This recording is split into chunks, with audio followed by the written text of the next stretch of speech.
Hi friends, welcome back to another Reload with Mr. Ward. So for today's story I have Wise Up, Silly Owl. This story is by Steve Metzger and it's illustrated by Hans Willem.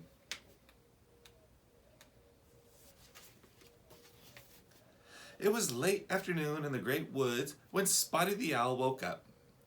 Whee! Spotty yelled as he flew out the window and soared into the sky. He twirled around 10 times, landed on a tree, and did a bouncy dance. All at once he heard a familiar voice. Spotty, it's time for your lesson. It was his father, the wise old owl. I don't want to go home, Spotty thought, but I guess I have to. He flew through the window and found his father waiting for him. Let's begin, his father said. Today's lesson will be birds of a feather flock together. As his father lectured, Spotty slid off his chair and stood on his head. Then he made silly faces. Spotty, Father Owl said angrily, you're not listening. How are you going to become a wise owl and help the forest animals? But I don't want to be wise, Spotty answered. I just want to be silly. His ancestors were horrified. Just then, a blue jay flew in through the window with the note. Father Owl turned to Spotty. Oh dear, I have to help your Aunt Evelyn fix her leaky roof. While I'm away, you're in charge. Spotty nodded. Try to remember some of what I taught you, Father Owl said as he took off. I should be back tomorrow. Goodbye. This will be easy, Spotty thought. I'll just pretend to be wise. Nobody will know I'm not. His ancestors, watching from the pictures on the wall, weren't so sure. There was a knock on the door. Come in, Spotty called out. Are you the wise old owl? Susie Squirrel asked. No, that's my father, Spotty responded. He had to go away. How can I help you?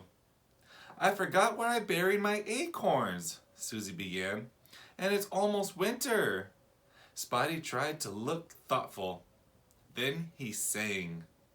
Climb a tree, dance around, run and jump, look on the ground. Now you may go, Spotty added. Goodbye.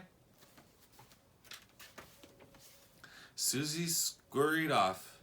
After a few seconds, Spotty followed her to see what would happen. Susie did exactly as she was told. After dozens of acorns fell to the ground, she happily gathered them. That young owl is very wise, she excitedly told her friends and neighbors. This wise stuff is a snap, Spotty said as he flew home. The next morning, Max Beaver showed up. Susie told me you gave her good advice, Max said. I have a problem too. What is it? Spotty asked. Every time I build a dam, it falls apart, Max explained. What should I do? Spotty smiled wisely and sang. Gather sticks, pile them tall, sit on top and have a ball. Again, Spotty followed to see what would happen. But this time Max's dam came apart and he fell into the river. Splash! That young owl is not wise at all, he shouted. I'm going to tell everyone. Spotty's wings drooped as he flew home and crawled into bed. I really messed up, he said. Later that afternoon, Rosie Robin flew onto the windowsill and began chirping. Is the wise old owl back? She asked. I have a problem, but I heard you're too silly. I can be wise. I know I can, Spotty replied. Give me a chance. Well, Rosie said, there's a fox near my tree. I'm afraid he'll get my eggs. Spotty looked at one of his father's signs. Birds of a feather flock together. I've got it. Then he sang. Call your friends from far and near. They'll make that mean fox disappear. I don't think that will work, Rosie said. But I've got to try something. As she flew out the window, she yelled, "Help me! Help me!"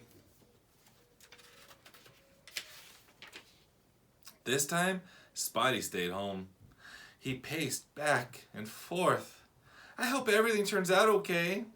He looked up at his ancestors. They seemed a little nervous, too. Dozens of Rosie's bird friends followed her home. The fox started to climb the tree. "There he is!" Rosie shouted. The birds flew toward the fox, screeching and pecking. Terrified, the fox scampered away. "We did it!" one of the robins explained. "We got rid of the fox." "Yes!" Rosie said, "thanks to Spotty's good advice." The robins flew from burrow to den, spreading the word about Spotty. A few minutes later, Spotty heard a commotion. He saw a large group of animals coming toward him. Uh-oh, he thought. Maybe they're mad at me. "Hooray for Spotty!" Rosie chirped. "You saved the day!" "What?" Spotty exclaimed. "You helped Rosie scare the fox away," Susie Squirrel added. "She told us all about it." "Let's have a party for Spotty, the wise young owl," Rosie said. "I love parties," Spotty said with a big smile. The forest animals were dancing to the music of the Rockin' Rabbits when the wise old owl came home. "What's going on?" he asked. "We're having a party," Rosie said. "Your son's wise words helped me save my eggs from the fox." "Hooray for Spotty!" the other animals cheered. Even Max Beaver joined in. Wise old owl put his wing around Spotty and smiled. "I'm very proud of you." Then he sang, "Let's celebrate, it's no surprise. I have a son who's very wise." Silly little owl.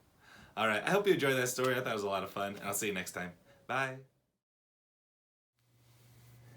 Hey friends, so for today's activity, I'm going to show you how to draw some shapes. So we'll do some 2D and some 3D. So first, let's just do the simple ones. A triangle has 3 points and 3 sides. A circle is just perfectly round. A square has 4 sides and 4 corners. Now the tricky ones. Let's make these into 3D shapes. So for a triangle, we can make a cone. So start with the same top, but instead on the bottom, put an oval.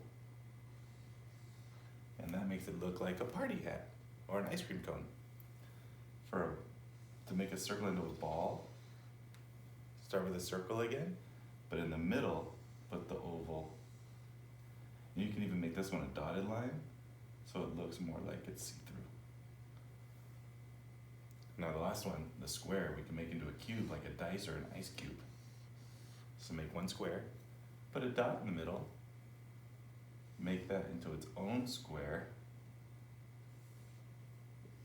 And now the tricky part. Connect the outsides.